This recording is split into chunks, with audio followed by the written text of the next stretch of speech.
नमस्कार, मैं हूं आपके साथ राहुल सौमित्र। मुद्दा गरम में आप सभी का स्वागत है। आज बात करेंगे 15 साल सीएम रहे रमन सिंह और वर्तमान सीएम भूपेश बघेल के बीच हेड टू हेड जो मुलाकात और मुकाबले हो रहे हैं। छत्तीसगढ़ में इस साल के आखिर में विधानसभा चुनाव होना है। अभी 6 महीने से ज्यादा का समय है, लेकिन सियासी बयानबाजी की धार लगातार तेज होती जा रही है। धर्म परिवर्तन से लेकर सत्ता परिवर्तन और छत्तीसगढ़ सरकार से लेकर दिल्ली की सरकार तक बयानबाजी की लकीरें लंबी होती जा रही हैं। बीजेपी की ओर से लगाए जा रहे आरोपों पर खुद सीएम भूपेश बघेल आगे बढ़कर जवाब दे रहे हैं। पिछले कुछ दिनों में छत्तीसगढ़ के हर मसले पर पूर्व सीएम रमन सिंह और वर्तमान के सीएम भूपेश बघेल के बीच हेड टू हेड मुकाबला नजर आ रहा है। और इसीलिए आज मुद्दा गरम है, हमें इसी विषय पर बहस करनी पड़ रही है।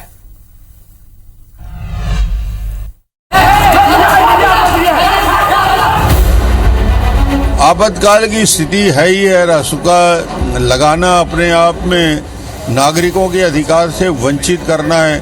किसके खिलाफ रासुका लगा भाई बताइए। जो गलत करते हैं तो भारत सरकार के जो कानून है उसके तहत ये गवर्न होता है। हमारे समाज को बचाने के लिए हम लोग ही नहीं आएंगे तो कौन आएगा? अच्छा लगता हूँ, छत्तीसगढ़ मुझे अच्छा लगता है। अभी कोई दिल्ली जाने का इरादा नहीं। तो चाहेंगे खाली बैठे हुए हैं, राष्ट्रीय उपाध्यक्ष हैं, उसको कहीं भेजा नहीं जाता तो केंद्र मंत्री जी बन जाओ। सहानुभूति होती है ना साथ। कानून तो ऐसा लाया जाए कि धर्मांतरित लोगों को आरक्षण का अधिकार समाप्त होने वाला है। मैं शुरू से बोलता रहा हूँ, उसके पास 2 हथियार हैं, एक धर्मांतरण, एक सांप्रदायिकता। इसके अलावा इनको आता भी कुछ नहीं। यहाँ तो ये है कि भाजपा के खिलाफ बोलो तो धर्मद्रोही हो जाते हैं, दिल्ली सरकार के खिलाफ बोलो तो राष्ट्रद्रोही हो जाते हैं। मुख्यमंत्री जी अब डर गए हैं, घबरा गए हैं, वो तानाशाही पर उतर आए हैं और ये पूरी तरह 1977 की 1975 की याद दिलाता है, जब इस देश में इंदिरा गांधी जी ने इमरजेंसी लगाई थी।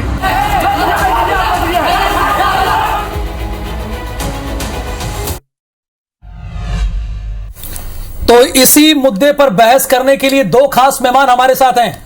सुबोध हरितवाल जी, जो कि राष्ट्रीय प्रवक्ता हैं यूथ कांग्रेस के, बहुत स्वागत है आपका। और अमित साहू जी, ये भारतीय जनता पार्टी के प्रवक्ता हैं और पूर्व अध्यक्ष हैं भारतीय जनता युवा मोर्चा के। तो अमित साहू जी, सवाल यही है कि आपको ऐसा क्यों लगता है कि छत्तीसगढ़ में इमरजेंसी जैसे हालात हैं, जबकि वर्तमान सीएम का तो ये कहना है कि जो गलत है उसके खिलाफ कार्रवाई की जाएगी। और जैसा कि आप जानते हैं, मुद्दा गरम में एक नियम है, हम दोनों मेहमानों को खास टाइम देते हैं, उसमें कोई एक दूसरे को इंटरप्ट नहीं करता है। शुरुआती 2 मिनट आपके हैं अमित साहू जी। देखिए, कुल मिलाकर ये जो रासुका कानून है वो राष्ट्रीय सुरक्षा कानून नहीं है। वो छत्तीसगढ़ प्रदेश के लिए मुख्यमंत्री जी ने कांग्रेस सुरक्षा कानून लागू किया है। ठीक है, क्योंकि अब जो है कांग्रेस जो है यहाँ के प्रशासनिक व्यवस्था को संभाल नहीं पा रही है। पूरी व्यवस्था जो है लचर हो गई है। आज आप छत्तीसगढ़ में देख रहे हैं किस प्रकार के आपराधिक घटनाएं घट रहे हैं। अनेक प्रकार की घटना होने के बाद आज अब इनको ऐसा लग रहा है कि नियंत्रण से बाहर जो है हमसे कानून हो गया है, इसलिए ये अब कांग्रेस सुरक्षा कानून छत्तीसगढ़ में लागू किए। इनको तब याद नहीं आई जब स्वयं छत्तीसगढ़ के गृह मंत्री हमारे साहू समाज से आते हैं। साहू समाज के भीतर भी उन्होंने एक बार सवाल किया था कि साहू समाज के लोग धर्मांतरण कर रहे हैं, ऐसे में क्या सुरक्षा की जाए, ये भी सवाल उन्होंने किया था। उस समय कांग्रेस को याद नहीं है कि राष्ट्रीय सुरक्षा कानून यहां लागू किया जाए।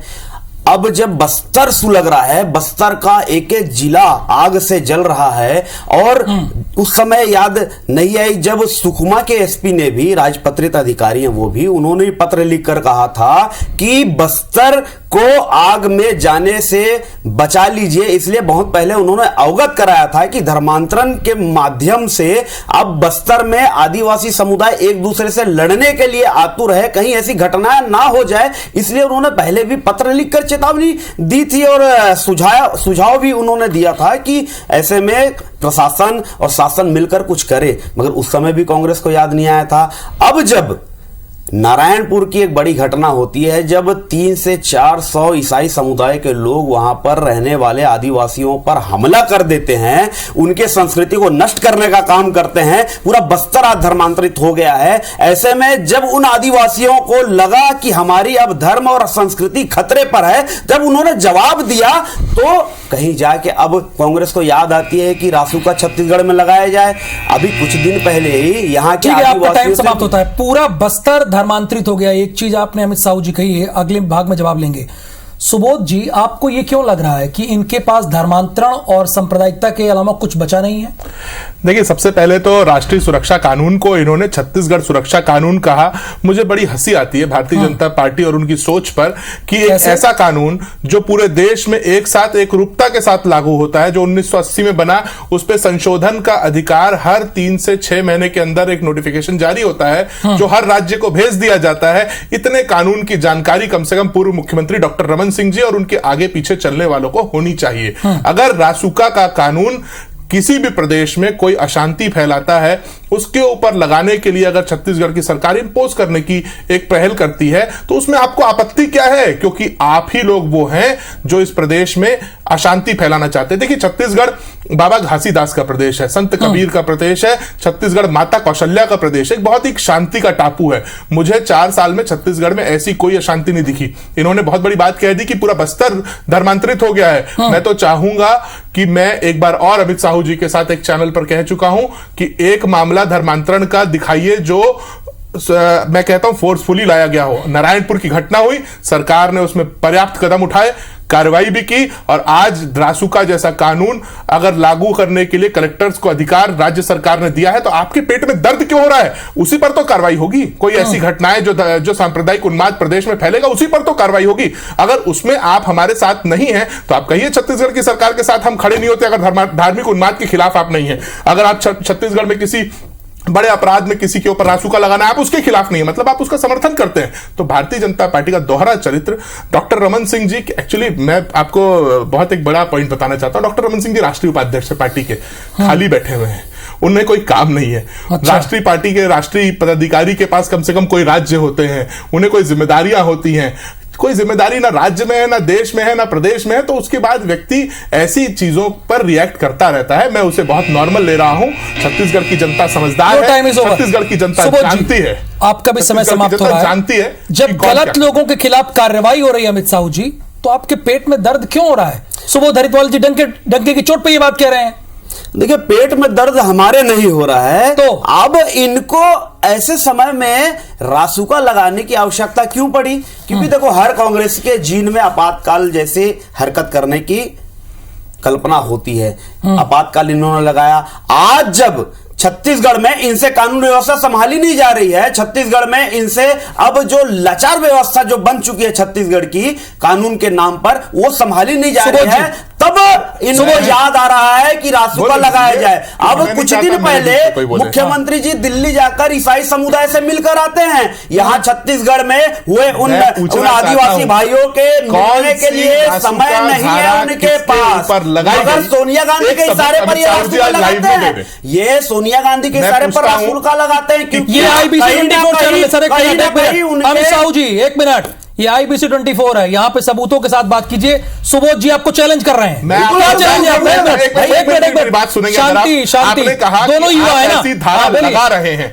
मैं आपको चैलेंज के साथ कहता हूं, आप बताइए ना 4 साल में किसके ऊपर ऐसी कोई गंभीर धारा लगाई गई? किसके ऊपर तो छोड़िए सर, मैं आपको बताना चाहूंगा भारतीय जनता पार्टी कवर्धा में दंगा हुआ, आप मुझे बताइए आपकी सरकार, क्या उसमें रासुका लगी? वही थी आपकी सरकार, रासुका लगी वही थी उस समय। क्यों याद नहीं आया कांग्रेस की सरकार को? आपके मुख्यमंत्री को उस समय याद नहीं आया? आपके मुख्यमंत्री ने आज धार्मिक सौहार्द बने, सामाजिक सौहार्द बने, इसलिए यार रासुका कानून लगाया। जब हमारे गृह मंत्री जैसे पद के शोभित व्यक्ति ने आपके मुख्यमंत्री, ये तो बहुत बड़ी बात है ना। आपके 1 मिनट अमित साहू जी, 1 मिनट, ये तो बहुत बड़ी बात कह दी। सुबोध हरिद्वाल जी डंके की चोट पे कह रहे हैं कि एक सबूत दे दें अमित साहू, मैं डिबेट छोड़ के चला जाऊंगा। एक सबूत दे दें। सबूत की बात, सबूत की एक सबूत, एक आवेदन लगाएं, सुबोध जी, एक आवेदन आपकी हो गई थी ना, एक आवेदन, एक आदेश लिखा, धर्मांतरण हो रहा है। कई लोगों ने बहुत, अरे हो रहा है क्या होता है भाई? धर्मांतरण की, हो रहा है क्या है? नहीं की, सबूत दीजिए ना। उसके लिए शिकायत मांगते थे ये पहले, अब जब शिकायत हुई उस पर कार्रवाई क्यों नहीं की? चलिए, जवाब दे गृह मंत्री, जवाब दे मुख्यमंत्री। ठीक है, शिकायत वाली बात करें। हाँ, किसकी शिकायत, कौन सी शिकायत? धर्मांतरण हो रहा है, कहाँ पे? कई जगह धर्मांतरण की शिकायत। जगह का यहाँ छत्तीसगढ़ की राजधानी रायपुर की बात करता हूँ, रायपुर बहुत बड़ा है, रायपुर में इनको सुरक्षा कानून लगाने की याद उस समय नहीं आई जब धर्मांतरण करने वाले खुलेआम मीडिया के सामने बोलते हैं मुझे धर्मांतरण कराने का अधिकार है, मैं कराऊंगा। उस समय ये कहाँ थे? अमित साहू जी के सवाल का जवाब सुबोध जी। मैं फिर कहता हूं, IBC 24 जैसे एक प्रतिष्ठित चैनल पर मैं फिर दावा करता हूं कि आपने कहा कि किसी ईसाई ने कहा मुझे धर्मांतरण कराने का अधिकार है, तो क्या भारतीय जनता पार्टी के लोग उस व्यक्ति की जानकारी पुलिस थाने में देने गए? क्या भारतीय जनता पार्टी के लोग उस व्यक्ति को लाए जो पीड़ित था, जिसे जबरिया धर्मांतरण कराए? देखिए, हमारे देश में कोई भी व्यक्ति किसी भी धर्म, जाति और समुदाय को स्वीकार करने के लिए स्वतंत्र है, ये कॉन्स्टिट्यूशन में लिखा है। अगर बाबा साहब के द्वारा रचित कॉन्स्टिट्यूशन से ऊपर भारतीय जनता पार्टी है तो मैं अलग बात मानता हूं, पर बाबा साहब ने अपने कॉन्स्टिट्यूशन में लिखा कि हर व्यक्ति स्वतंत्र है, यानी स्वेच्छा से हम धर्मांतरण कर सकते हैं। फोर्सफुली होता है तो हम भी उसके खिलाफ है।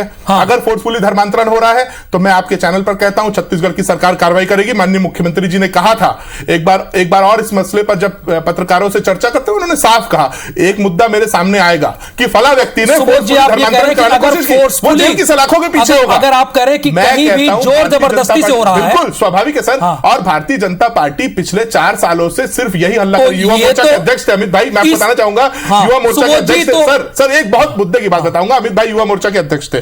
मुझे लगा था बड़े तेज तर्रार है और बड़ा मजबूती से युवाओं की बात अगर कुछ हमारी सरकार से छूट जाएगी तो ये उठाएंगे, पर युवा मोर्चा ने सिर्फ और सिर्फ धर्मांतरण के मुद्दों पर प्रदर्शन किया और एक भी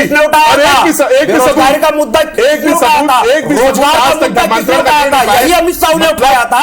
उसी तरीके से खिलाफ सबसे बड़ा किया था, ये अमित शाह ने किया था, भारतीय जनता पार्टी ने किया था। 2 करोड़ के रोजगार कांग्रेस झूठ बोलती है, रोजगार की बात आप कह रहे हो, 5-5 लाख का 15 लाख लाएंगे, 18,000 का जवाब देते हो। अरे कुछ तो सहन करना चाहिए। 5 लाख नौकरियां कहाँ गई? 5 लाख नौकरियां कहाँ गई? हमारे नेताओं ने चलिए पहला ऐसे बात सर जा नहीं पाएगी, ऐसे बात जनता तक नहीं जा पाएगी। बिल्कुल यही मैं चाह रहा हूं कि बारी बारी से ना, मुझे लगता है सर कि भारतीय जनता पार्टी के पास फिलहाल छत्तीसगढ़ में कोई मुद्दा नहीं है। बेरोजगारी कोई मुद्दा नहीं बचा। छत्तीसगढ़ में लगातार आर्थिक व्यवस्था मजबूत होती जा रही, कोई मुद्दा नहीं बचा। किसान खुशहाल, कोई मुद्दा नहीं बचा। तो शायद अब धार्मिक उन्माद के माध्यम से ये लोग प्रदेश में अराजकता फैलाना चाहते हैं, जिसे हम स्वीकार नहीं करेंगे। सवाल सुन लीजिए, आपके पास कोई मुद्दा है नहीं, किसी प्रकार का कोई मुद्दा नहीं, कांग्रेस कह रही है, इसीलिए धार्मिक उन्माद फैला रहे हैं आप छत्तीसगढ़ में, ये कांग्रेस का आरोप है। देखिए छत्तीसगढ़, मैं छत्तीसगढ़ की बात करूं, 61 चपरासी के पद के लिए 2.5 लाख आवेदन आते हैं और ये कहते हैं कि बेरोजगारी कोई मुद्दा नहीं है।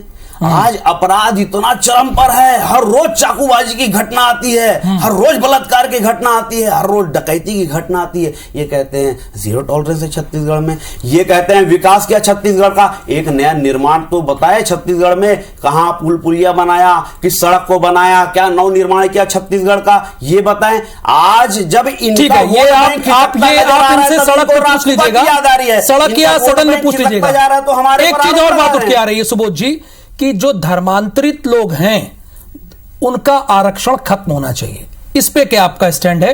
क्योंकि रमन सिंह ने यह भी चीज कही है। देखिए, मैं आपको धर्मांतरण पर ही ये बताना चाहूंगा कि छत्तीसगढ़ में धर्मांतरण इतना है ही नहीं जितना ये लोग बताना चाहते हैं। भारतीय जनता पार्टी की एक आदत रही है हिंदू और मुसलमान को। आपको मैं धर्मांतरण पर बात आई है तो एक और मुद्दा बताना चाहूंगा। इंद्रेश जी ये स्वीकार कर लेंगे, राष्ट्रीय स्वयंसेवक संघ के बहुत बड़े राष्ट्रीय मुस्लिम मंच के ना, नहीं राष्ट्रीय स्वयंसेवक संघ के बहुत बड़े प्रचारक हैं और राष्ट्रीय स्वयंसेवक संघ की तरफ से ईसाइयों और मुस्लिमों से वो कहीं ना कहीं संबंध बना करके और उनका प्रचार करने का काम करते हैं, उनका काम है, संगठन का काम है। अच्छा, ठीक है। इंद्रेश जी ने 25 दिसंबर को ईसाइयों के लिए भोज क्यों रखा? इस पर भारतीय जनता पार्टी कुछ कहे कि एक तरफ आप यही दोहरा चरित्र है सर। एक तरफ आप ईसाइयों के लिए भोज रखते हो, उन्हें आमंत्रित करते हो, उनके साथ बात करते हो, उन्हें भारतीय जनता पार्टी और आरएसएस से जोड़ने की बात करते हो, दूसरी तरफ आप और एक चीज आप बार बार ये कहते हैं कि सबसे ज्यादा गिरजाघर बीजेपी की शासनकाल में बना, ये भी आप बोलते हो। 15 साल में आप जितने निकालिए गिरजाघर, इन्होंने कहा कि कांग्रेस के 3 साल में बने थे, 15 साल में अमित साहू जी आप पर आरोप ये लग रहा है कांग्रेस के द्वारा कि आपका डबल स्टैंडर्ड है। देखिए, कहते कुछ है करते कुछ है, ये कांग्रेस कह रही है। जी पे जवाब मांगिए ना सर। प्लीज वही मैं पूछा वाली बात। हमारी पार्टी का क्या नारा है? सबका साथ, सबका विकास, सबका विश्वास, सबका ठीक है जीत कर काम करने का। हमारी पार्टी कभी भी धार्मिक उस पर काम नहीं करती। हम सबको एक साथ मानने वाले लोग हैं। भारत माता का एक बच्चा, भारत माता का पुत्र है, ये मानते हैं। मगर इनका कहना है कि आज भाजपा कर रही है तुष्टीकरण की राजनीति, तो ये करते हैं, तुष्टीकरण की राजनीति ये करते हैं। आज इनका वोट बैंक खिसकता नजर आ रहा है, तो इनके पेट में पीड़ा हो रही है। विस्तार से बात करेंगे, मुस्लिम वोट बैंक नजर आ रहा है, तो विस्तार से बात करेंगे। लेकिन इस पहले भाग में भारतीय जनता पार्टी और कांग्रेस एक पेज पे दिख रहे हैं। वो कह रहे हैं सबका साथ सबका विकास, और वो कह रहे हैं कि हम भी तो यही कर रहे हैं।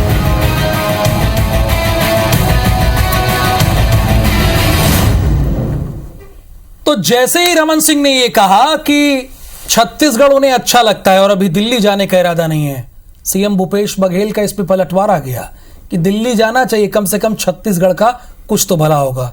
सुबोध जी, आपको इतनी परवाह क्यों है डॉक्टर रमन सिंह की कि वो दिल्ली जाएं? उन्हें तो छत्तीसगढ़ अच्छा लग रहा है। देखिए, मैं ये बताना चाहता हूं कि इतनी परवाह क्यों? देखिए, कोई भी केंद्रीय मंत्री जब मोदी जी की सरकार में रहा, उसने आज तक छत्तीसगढ़ को कोई ऐसा महत्वपूर्ण योगदान छत्तीसगढ़ के प्रति नहीं दिया। उसी को देखते हुए माननीय मुख्यमंत्री जी ने अगर कहा है, तो मुझे लगता है कि इसे राजनीति से ऊपर होकर के स्पोर्ट्समैन स्पिरिट के साथ देखना चाहिए कि उन्होंने कहा कि डॉक्टर रमन सिंह जी अगर दिल्ली जाएं, केंद्रीय मंत्रिमंडल में स्थान प्राप्त करें और छत्तीसगढ़ की बातों को वहां उठाएं। कम से कम 9 सांसद हैं वहां पर, वो छत्तीसगढ़ के मुद्दों पर बात नहीं करते हैं, तो कम से कम जाए और डॉक्टर रमन सिंह जी बात कर ले। और उनका एक कंसर्न यह भी था कि 15 साल तक मुख्यमंत्री रहे, उसके बाद भारतीय जनता पार्टी उन्हें वैल्यू नहीं दे रही है, तो अब भारतीय जनता पार्टी कम से कम ऐसे लोगों का मैंने कहा ना मार्गदर्शक मंडल बनाते हैं। मतलब वैल्यू ने राष्ट्रीय उपाध्यक्ष बनाया है। अगर क्रमांक पे देखेंगे तो पहले नंबर पे है वो। नहीं, राष्ट्रीय उपाध्यक्ष मैं आपको एक इसका क्रोनोलॉजी, जो अमित शाह जी बोलते हैं ना, क्रोनोलॉजी समझ लीजिए। राष्ट्रीय उपाध्यक्ष के तौर पर बहुत सारे उपाध्यक्षों को अलग अलग राज्यों की जिम्मेदारी है, पर डॉक्टर साहब को कोई जिम्मेदारी नहीं। डॉक्टर साहब को अपने मौलश्री विहार वाले बंगले की ही जिम्मेदारी है, उन्हें उनके ऊपर किसी भी तरीके की फंक्शनल रिस्पॉन्सिबिलिटी। वही तो हम जानना चाह रहे हैं कि आपको इतनी फिक्र क्यों डॉक्टर रमन सिंह की? वो विपक्षी पार्टी है, राष्ट्रीय पदाधिकारी हूं, तो मेरे ऊपर झारखंड जैसे राज्य की जिम्मेदारी है, मुंबई महाराष्ट्र भी मुझे जाने कहा जाता है, तो क्यों नहीं भारतीय जनता पार्टी के एक राष्ट्रीय पदाधिकारी को जाने कहा जाता है? भले आपके विरोधी हो, तो आपके विचार इनके विचार मेल न खाते हो, लेकिन आपके नेता की इन्हें फिक्र है और कह रहे हैं कि उन्हें कोई जिम्मेदारी मिलनी चाहिए। ये क्या है? देखिए, सवाल अगर क्या वाकई फिक्र है? अब फिक्र है या डर है, ये तो यही जाने। अच्छा, डर है। जानू तो सवाल यही है कि आज जब डॉक्टर रमन सिंह जी छत्तीसगढ़ की राजनीति में पूर्ण रूप से सक्रिय हैं, यहाँ छत्तीसगढ़ के कोने कोने में लगातार वो प्रवास कर रहे हैं, लगातार भारतीय जनता पार्टी को फिर से स्टैंड करने के लक्ष्य को निभा रहे हैं, तो कहीं ना कहीं अब इनको डर और भय सता गया है कि अब फिर डॉक्टर रमन सिंह जी डर गए हैं। रमन सिंह जी से आप सुबोध जी के लिए बाहर निकलने लगे, इसीलिए ये कोई भाईचारा नहीं है, डर गए हैं आप। अमित साहू डर गए हैं। मैं आपके चैनल पर पूरी जिम्मेदारी के साथ कहना चाहता हूं, 4 साल में डॉक्टर रमन सिंह जी ने क्या पूरे छत्तीसगढ़ का एक चक्कर लगाया, इसकी जानकारी सबूतों के साथ दे दे, तो फिर मैं चैलेंज कर रहा हूं कि मैं इस डिबेट से चला जाऊंगा। चैलेंज आप बहुत कर रहे हैं। फिर बताता हूं, चाहे 4 साल सरगुजा हो, चाहे बस्तर हो, चाहे राजनांदगांव हो, चाहे छत्तीसगढ़ का कोना नहीं बचा है जहां पर डॉक्टर साहब नहीं पहुंच पाए हैं। मुझे बताया मेरे साथ हैं सरगुजा, मैं गवाही हूं, मुझे बताया मैं गवाही हूं, बस्तर गए हैं, बात कह करके आज भी आपको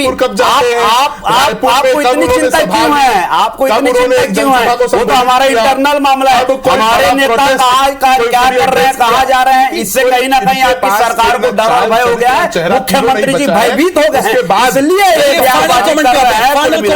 एकदम सर 20 सेकंड है आपके पास, आप दोनों के पास, अपनी अपनी बात आप रख सकते हैं। पहले सुबोध जी आप फाइनल स्टेटमेंट। देखिए, मुझे लगता है हम रासुका पर डिबेट कर रहे थे। रासुका केंद्र सरकार के द्वारा लगाई गई एक धारा है जो भारत देश में, पूरे देश में, मैं कहना चाहूंगा पूरे देश में कोई भी ऐसी अप्रिय स्थिति हो उसके खिलाफ लगाई जाती है। छत्तीसगढ़ में भी होगी तो हम लगाएंगे। इसका संशोधन लगातार किया जाता है, जनता को भ्रम से और गुमराह ना किया जाए, और जब जब इसकी जरूरत छत्तीसगढ़ में पड़ेगी जरूर छत्तीसगढ़ की सरकार इसे लगाएगी भी और दोषियों को जेल में भी भेजेगी। भारतीय जनता पार्टी को आपत्ति इसलिए है अमित शाह जी, वो धर्मांतरण लगाने की याद नहीं आए। छत्तीसगढ़ में बड़ी घटनाएं घट गई, तब मुख्यमंत्री को याद नहीं आया। आज बस्तर सुलग रहा है, मगर वहां के आदिवासी भाइयों से इनके मुख्यमंत्री को समय नहीं है। ये मिलते वहां ईसाई समुदाय से दिल्ली में सोनिया गांधी के नेतृत्व में, उनके इशारे में यहां पर रासुका लगाए गए ताकि इनका वोट बैंक ना खिसक जाए, इनका वोट बैंक ना खिसक जाए, इसलिए इन्होंने रासुका लगाए। आज आदिवासी अपने समुदाय की रक्षा करने के लिए हाथ है, इसलिए इनको समय के बंधन जी, मैं भी समय के बंधन में बंधा हूं, वरना ये बहस लंबी होती। फिलहाल आप दोनों मेहमानों का बहुत बहुत शुक्रिया, अमित शाह जी और सुबोध हरितवाल जी, मुद्दा गर्म में आने के लिए। नमस्कार।